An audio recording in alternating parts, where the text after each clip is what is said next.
Bem, meus amigos, minhas amigas, boa noite a todos.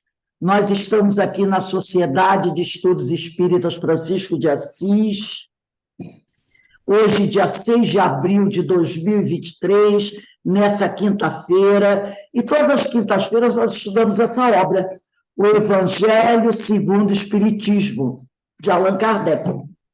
E hoje nós vamos iniciar o estudo do capítulo 22, que tem por título Não separeis o que Deus juntou, indissolubilidade do casamento, item 1 e 2.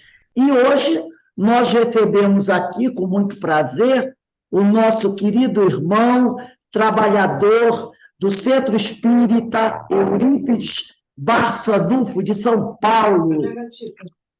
De São Paulo, né?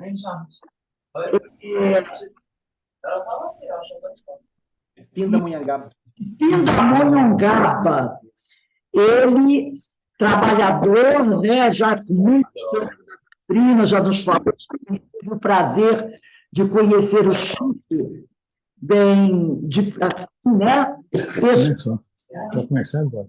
É maravilhoso, né? Então, o nosso estudo de hoje é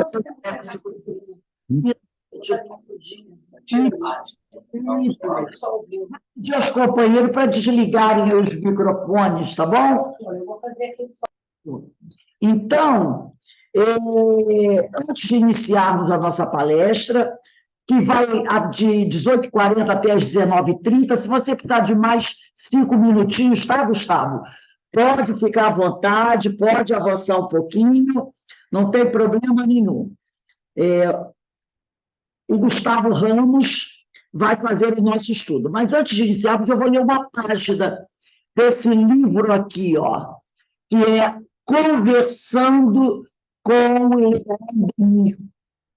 E a página escolhida para a noite de hoje é Esquecimento do Passado. E o Leão Denis diz assim: o homem que vem a este mundo para agir, desenvolver as suas faculdades, conquistar novos méritos, deve olhar para a frente e não para trás. Diante dele, abre-se, cheio de esperanças e promessas, o futuro. A lei suprema ordena-lhe que avance resolutamente e, para tornar-lhe a marcha mais fácil, para livrá-lo de todas as prisões, de todo o peso, estendeu um véu sobre o seu passado. Agradeçamos a providência infinita que, aliviando-nos da carga esmagadora das recordações, nos tornou mais cômoda a ascensão, a reparação menos amarga. Então, nesse momento, vamos elevar o nosso pensamento ao alto, vamos agradecer a Deus, Pai Criador, a Jesus, o Mestre, o médico das almas, a Francisco de Assis e a essa pleiade de amigos espirituais que nos dão a oportunidade de aqui nos reunirmos como uma grande família para estudarmos esse santo evangelho. E assim, Senhor, nos tornarmos espíritos mais responsáveis dos nossos atos. Te rogamos a tua misericórdia para cada um de nós. E nesse momento te pedimos que abençoe o nosso irmão Gustavo Ramos, a sua família, seus parentes, seus amigos, o seu trabalho, e que ele possa continuar trabalhando, Senhor, na tua seara, divulgando a boa nova. E assim, envolvidos por essas vibrações que caem do alto sobre cada um de nós, te pedimos amorosamente, ó Pai, que nos permita dar por iniciada a nossa reunião pública da noite de hoje. Graças a Deus. Então, meu irmão, a palavra está com você. Como eu falei, você tem até 19h30. Se precisar mais uns minutinhos, fique à vontade para trazer as suas reflexões para todos nós. Que o Senhor continue a te abençoar e abençoe a todos nós. Que assim seja. É um prazer enorme estar junto com todos nessa oportunidade de trabalho, de divulgação da doutrina, e agradeço a possibilidade de me fazer servidor, graças ao convite que a Rose nos ofertou.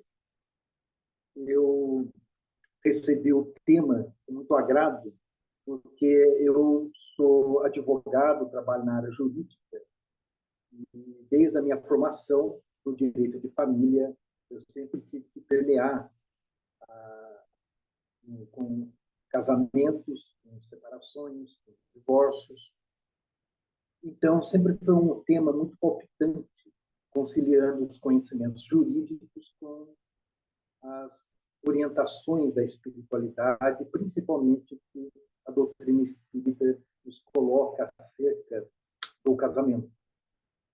Eu gostaria, já de antemão, falar que a lei do divórcio no Brasil, ela surgiu em 1977. Eu me formei logo em seguida, né? Comecei a atuar na área de família, e eu pude acompanhar todo o desenvolvimento da aplicação, da formação das correntes jurisprudenciais acerca do divórcio. E hoje a gente percebe que, nesse período, da década de 70 até hoje, mudou-se muito o conceito de família e a visão, tanto jurídica quanto cultural, acerca do casamento.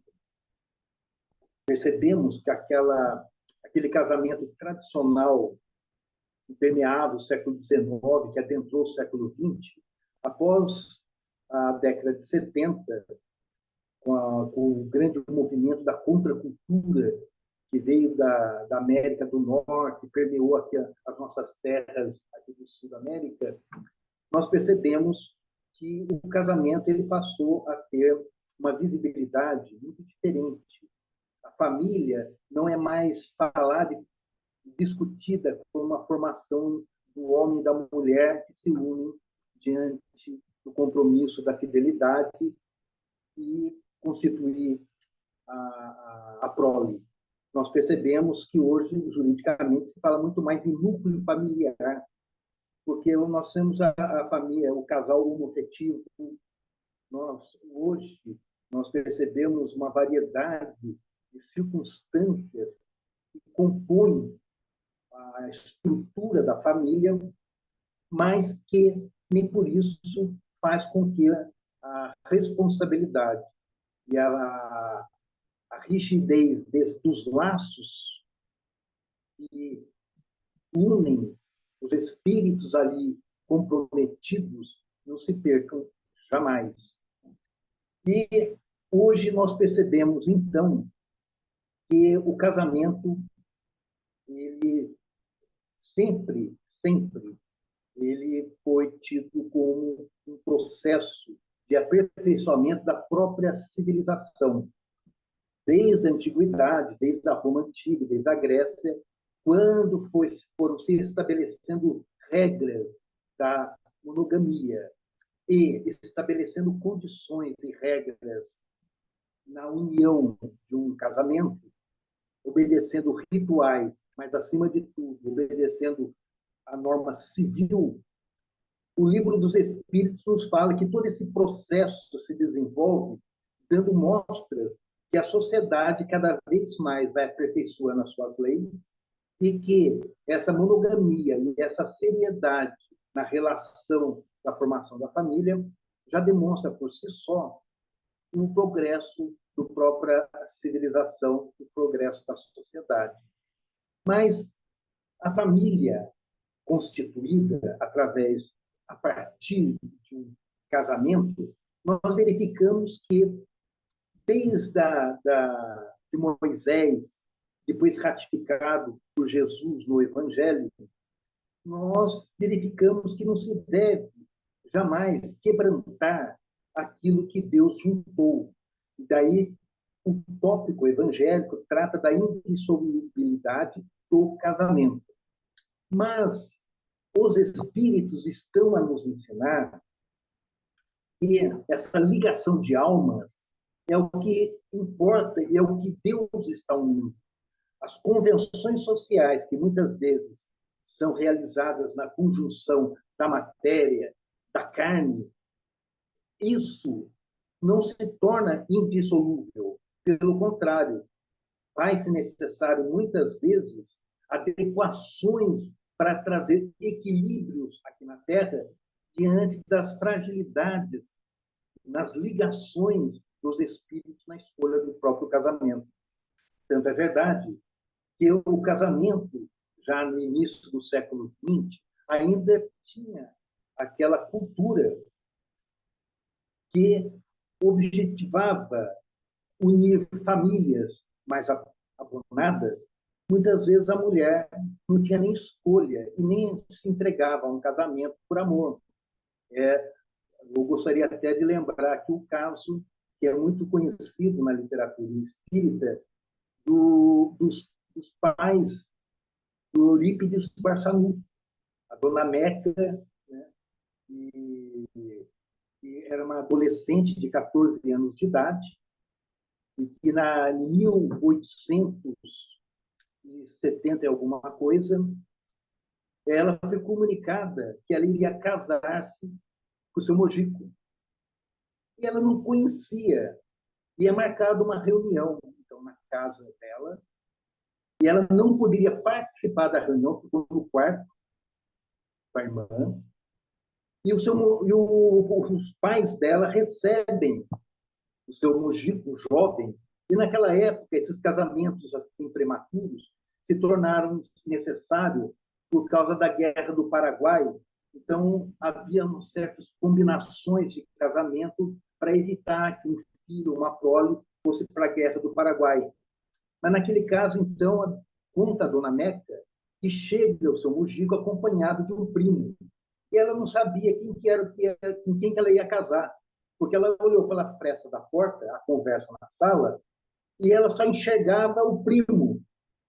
E ela começou a achar que ia casar com aquele rapaz que estava acompanhando o seu Mojico. E é interessante que daí ela não teve uma primeira sensação muito boa, positiva. Ela ficou meio triste de olhar na pressa e ver quem seria o marido dela.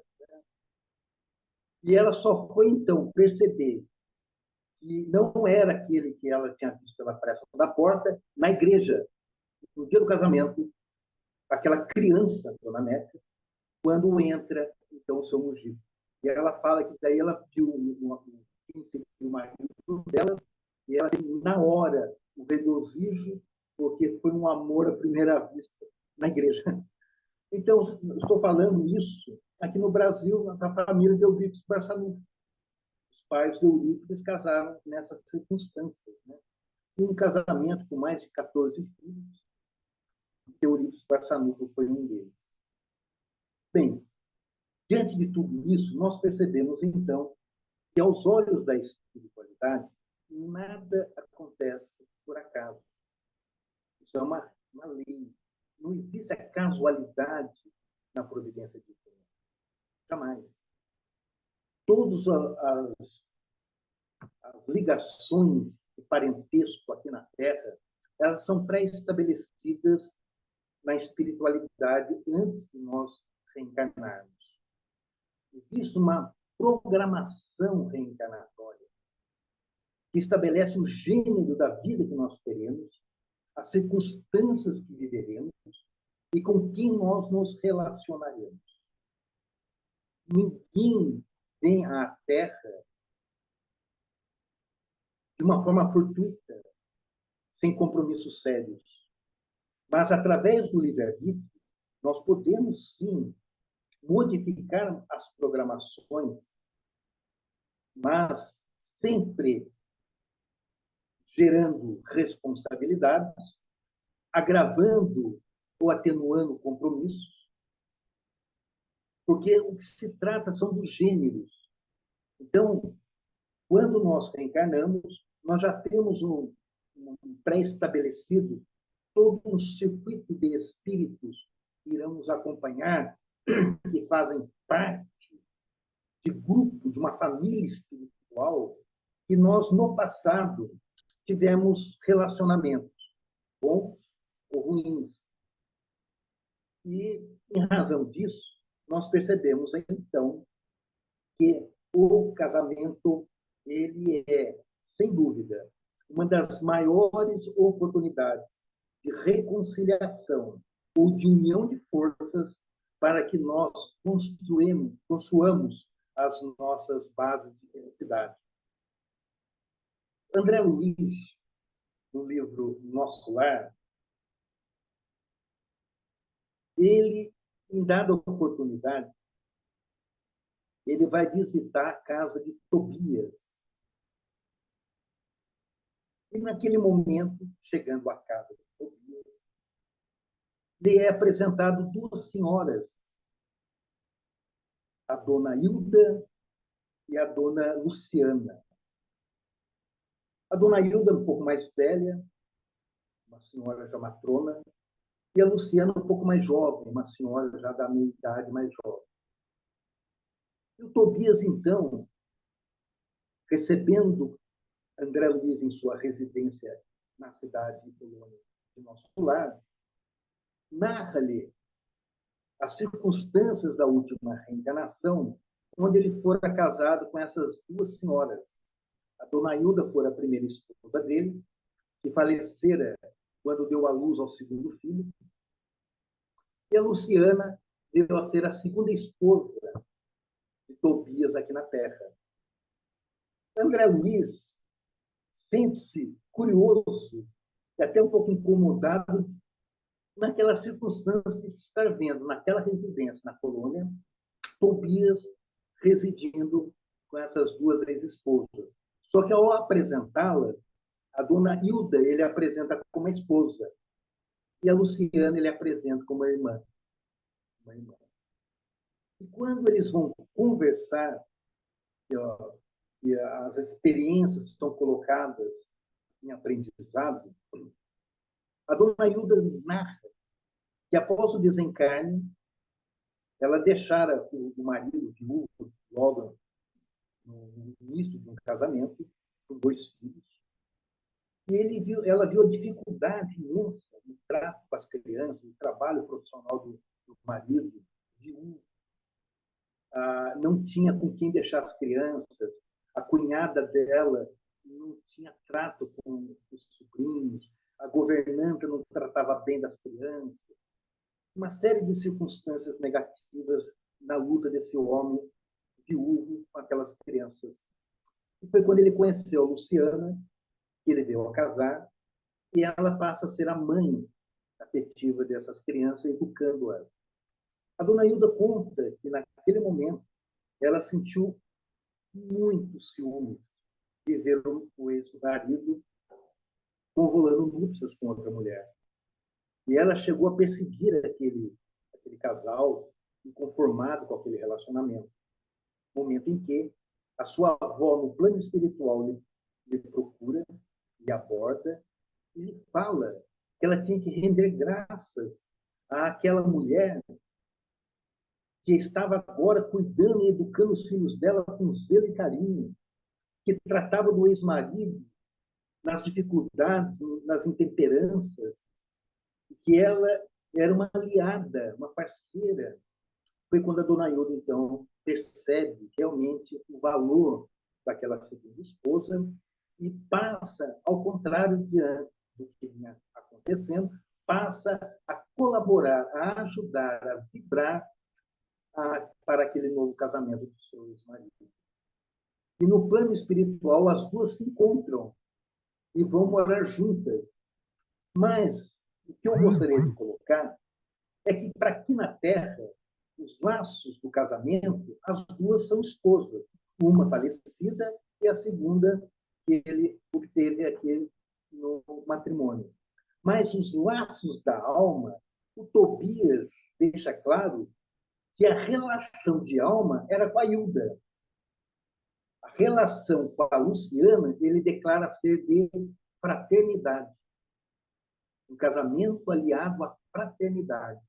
Mas as bases do amor não se perdem. É indissolúvel. É a base da alma. É o que permanece e permaneceu no plano espiritual entre esses espíritos envolvidos. Naquele momento, a relação de alma era Tobias com a Hilda e a Luciana, um espírito fraterno, uma irmã que colaborou num processo reencarnatório, depois da viuvez de Tobias. E, concluindo o capítulo, é narrado que essa Luciana ela estava já se preparando para retornar à Terra, pois o seu noivo já havia reencarnado, e tão logo ela voltaria aqui a reencarnar em São Paulo, para que a programação dela era casar-se, então, com esse noivo que já estava aqui na Terra, reencarnado.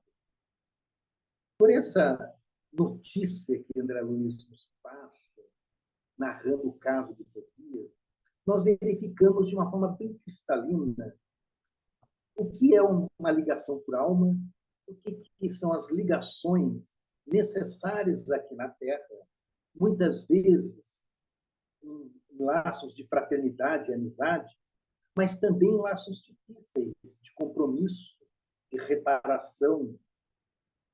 Por isso que André Luiz coloca no livro Nosso Lar 4 categorias de casamento. A primeira, pelo amor.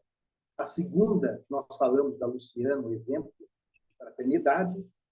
Depois, André Luiz fala dos casamentos que são realizados na base das provações. E, por último, o casamento que tem a base no dever.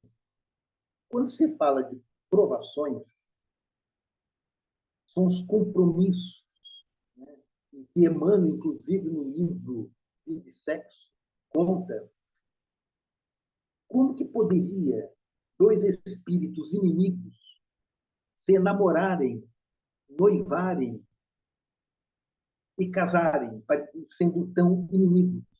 Depois são aqueles casamentos que o tálamo conjugal vira um ringue, onde as pessoas se agridem, não se respeitam. Mas como é que eles se namoraram, né? Como é que houve aquela aproximação para que eles se unissem aqui na Terra? E é interessante que no livro Vida e Sexo, Emmanuel nos conta e dá conta que, primeiro, que os espíritos se atraem, eles se ligam tanto pelo amor como pela dor, ou pelo ódio, pelos compromissos. E é interessante isso. Quando uma pessoa ama a outra, ele está ligado a ela pelos laços do amor. E não consegue se separar porque o amor é perene, é absoluto. Mas, de outra parte, nós, quando temos compromissos do passado, com dificuldades de relacionamento, com raiva, com ódio, com dívida, nós estamos também ligados a esses espíritos. A exemplo disso, eu costumo sempre falar que quando nós temos uma raiva muito grande de alguém, parece que a gente não consegue se desligar da pessoa. Todo dia a gente lembra dela, todo dia a gente pensa nela, nem que seja para pensar mal, mas a gente está preso. É como se a gente tivesse amarrado, porque não consegue perdoar, e a gente tem compromissos amarrados, e a gente se sente atraído àquela pessoa nessa dicotomia que não entendemos bem entre amar e odiar, querer e não querer, porque o espírito nosso está amarrado nas emoções que, porventura, o passado nos proporcionou ou nós cultivamos. E é interessante que Emmanuel fala, então, que nesse período do namoro, do noivado, é como se tivesse um véu onde as pessoas sentem a emoção, sabe que alguma coisa atrai, mas depois do casamento o véu vai se levantando. Daí é quando os compromissos são colocados à tona para serem trabalhados e realizados. Eu vou ler um trecho de André Luiz, do livro Os Domínios da Mediunidade, e ele nos ensina o seguinte: a família consanguínea é uma reunião de almas em processo de evolução, reajuste, aperfeiçoamento ou santificação.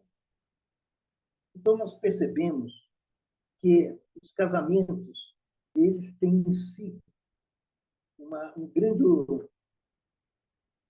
objetivo para que nós consigamos crescer na espiritualidade, partindo da família,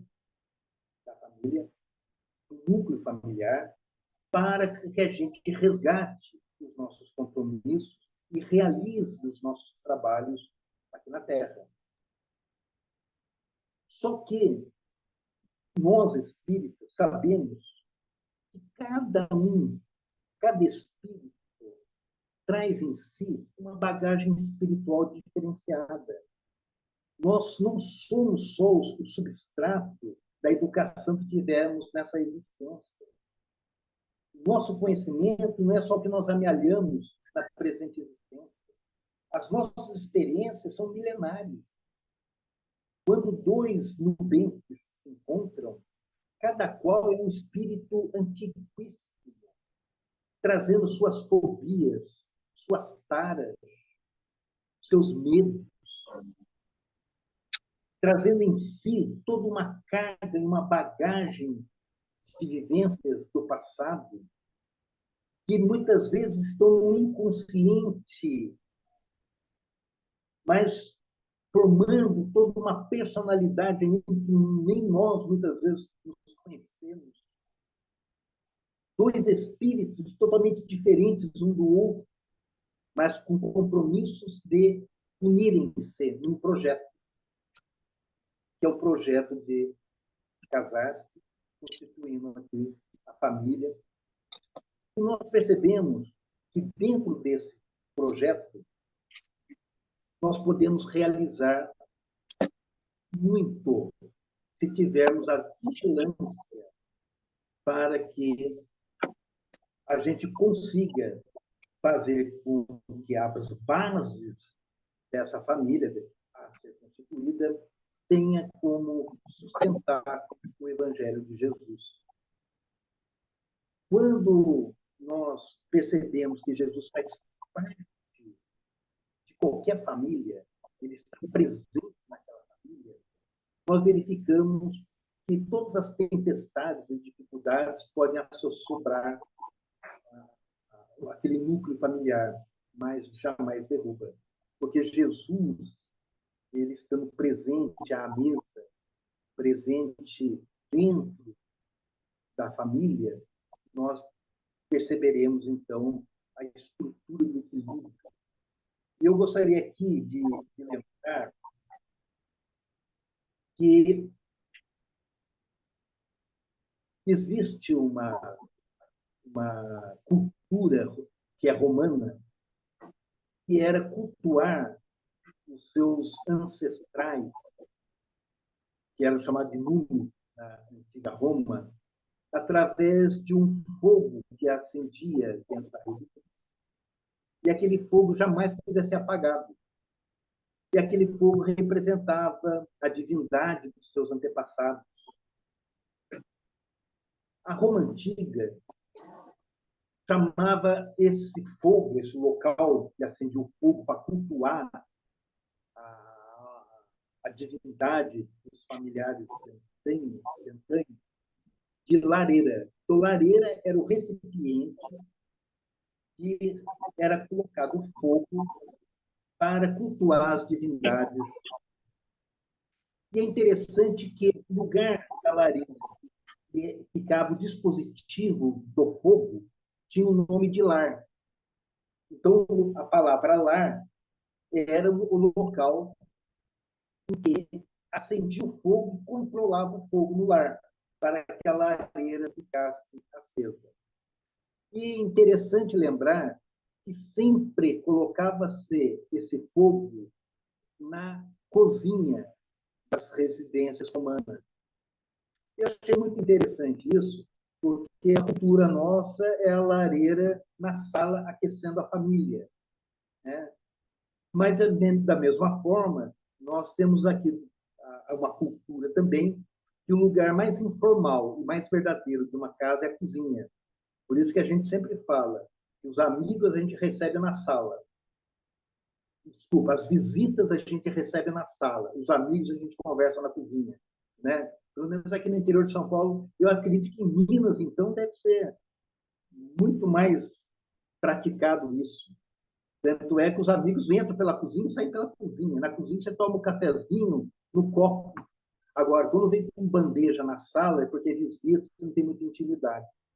Mas olha, interessante o conceito de fogo que os romanos tinham, que depois a própria terminologia, né, da palavra latina veio trazer a ideia de lar para nós. E o lar é o sentimento onde se encontra a família. O nosso lar, quando a gente fala que eu tenho um lar, eu estou depositando onde eu estou uma estrutura material, física, que é a casa, eu estou dizendo que lá tem um lar, que lá tem um fogo. É interessante porque o fogo ele é fantástico, né? Quando você está frio, você liga a lareira, as pessoas se aconchegam em torno da lareira. É ali que a família vai conversar muitas vezes. Deixa eu contar uma passagem da minha infância. Eu acho que, eu estou olhando aqui a foto de todos, eu acho que todo mundo passou pelo que eu passei.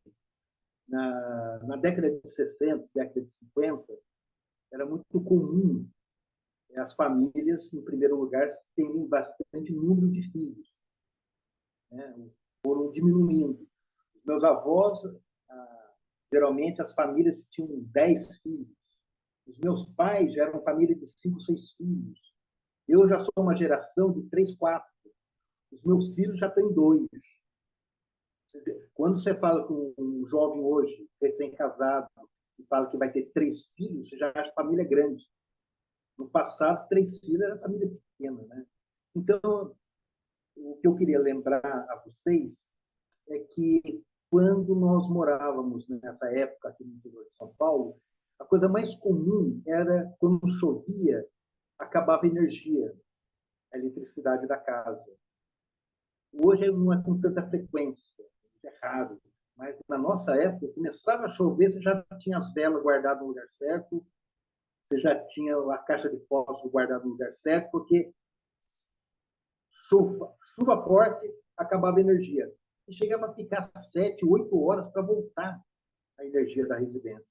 Acho que todo mundo passou por isso aí. E eu lembro de uma coisa: a família estava totalmente espalhada pela residência. Os filhos no quarto, o casal vendo televisão na sala, outra pessoa lá na cozinha sozinha, cada um cuidando dos seus afazeres, um distante do outro. Quando acabava a energia, todo mundo começava a gritar e chamar pelo outro, no escuro. Onde você está? Eu estou aqui. E alguém acendia uma vela. Todo mundo ia para um lugar onde a vela estava, porque não ia acender uma vela para cada cômodo, para as pessoas ficarem distantes uma da outra. Acendia, então, a vela da sala e todo mundo ia para a sala para esperar voltar a energia. Com aquela vela acesa, todo mundo ficava esperando e conversando. Eram os momentos que os pais começavam a falar da sua infância, os filhos começavam a falar das experiências na escola, a mãe começava a brincar, a se soltar, porque todo mundo tinha que ter paralisado suas atividades, porque acabou a energia, e era um momento delicioso. Brincava, falava sério, todo mundo ali no chão. Muitas vezes os filhos dormiam ali, nem viam a energia voltar. Então, eu estou a dizer que hoje o que está faltando para muitas famílias é o patrono ou a matrona da casa. Muitas vezes ele sai de noite e lá no disjuntor, lá de fora, né? E derruba o disjuntor para forçar que caiu a energia. Porque as pessoas não se conversam mais. Hoje coloca uma televisão em cada quarto. Eu já visitei residência que coloca televisão até no banheiro. Hoje, com o celular, então, os filhos estão cada vez mais ausentes espiritualmente do lar. E aquela poesia, quando acabava a energia, né, as pessoas buscavam o fogo da lareira, o fogo do lar. E naquele momento que o filho conhecia o pai. Eu lembro das histórias do meu pai, da infância dele, foram desses momentos íntimos. E é interessante que quando voltava a energia, ele estava um pouco ali, esse encanto acabava. Cada um levantava, voltava para a cozinha, o barulho da televisão voltava, acabou. Aquela magia acaba.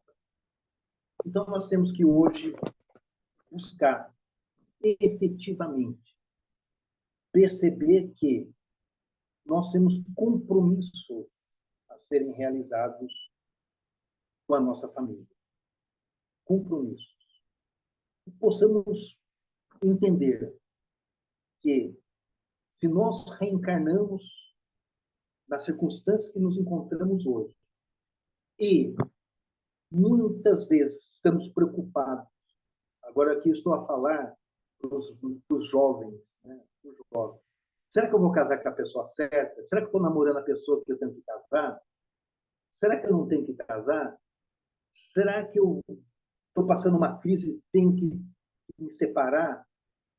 Porque a insolubilidade do casamento, a doutrina nos fala que muitas vezes materialmente é preferível você se separar de um casamento abusivo para evitar transtornos e evitar violências maiores. Muitas vezes o divórcio é um mal menor, mas sempre responderá àquele que deu causa à sua fuga do compromisso assumido. Mas aquela pessoa nova, muitas vezes ela se sente em dúvida. O que é melhor? Como que eu sei? Né? Então, eu sempre costumo dizer aos jovens e a todos, quando tem que tomar alguma decisão importante na vida, que relacione a estrutura da nossa própria existência, com quem eu vou casar, que emprego que eu tenho que assumir, vou morar em que cidade, aquelas decisões que vão impactar o futuro, tanto meu quanto dos meus descendentes, meus amigos. A melhor forma de sabermos se nós iremos acertar ou errar ao tomar a decisão é nos preocuparmos em estarmos espiritualmente equilibrados para tomar a decisão. Não temos que nos preocupar se a decisão vai ser certa ou vai ser errada. Temos que nos preocupar se estamos equilibrados para tomar a decisão. Olha que interessante. Se uma pessoa está equilibrada, está em sintonia com a espiritualidade mais sadia, se a pessoa está tendo boas intenções, boa leitura, com o coração em paz, quando ela for chamada a tomar decisões, por certo, ela vai ser muito bem orientada espiritualmente, tanto pelos amigos da espiritualidade, quanto do seu próprio íntimo. Quando nós estamos perturbados, desequilibrados, alterados, viciados, e temos que tomar decisão, corremos riscos de tomar a pior decisão ou decisão errada, porque não estamos na condição de ter a orientação, a intuição do equilíbrio para o acerto. Então, meus irmãos, em relação a qualquer fase da nossa vida, nos preocupemos em viver bem, em estar bem, em fazer o bem, para que nós consigamos sempre ter a garantia que estamos com Jesus, que estamos na sintonia do Evangelho. Eu gostaria de poder encerrar essa nossa conversa, nosso bate-papo, deixando aqui uma mensagem acerca do Evangelho no lar. A maior bênção que pode existir hoje é quando qualquer família tem Jesus dentro do próprio lar. E Jesus é falado, é lido, é comentado. Não numa estrutura religiosa beata, como antigamente se fazia, não com imagens para dizer que nós estamos fixando a mentalidade em Jesus, mas que Jesus permeie o nosso habitat íntimo e em torno de nós, da forma mais natural possível, da forma mais simples possível, que é sempre estarmos convidando-o para estar conosco. Vocês já imaginaram isso, convidar Jesus para estar conosco dentro da nossa casa? Já pensou sentar numa mesa e você convidar Jesus para sentar à mesa com você?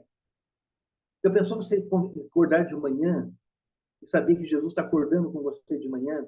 Nós vamos ter pensamentos mais equilibrados, os vocabulários vão ser mais amenos, e nós teremos mais condições de manter a vigilância e tentar errar menos e acertar menos.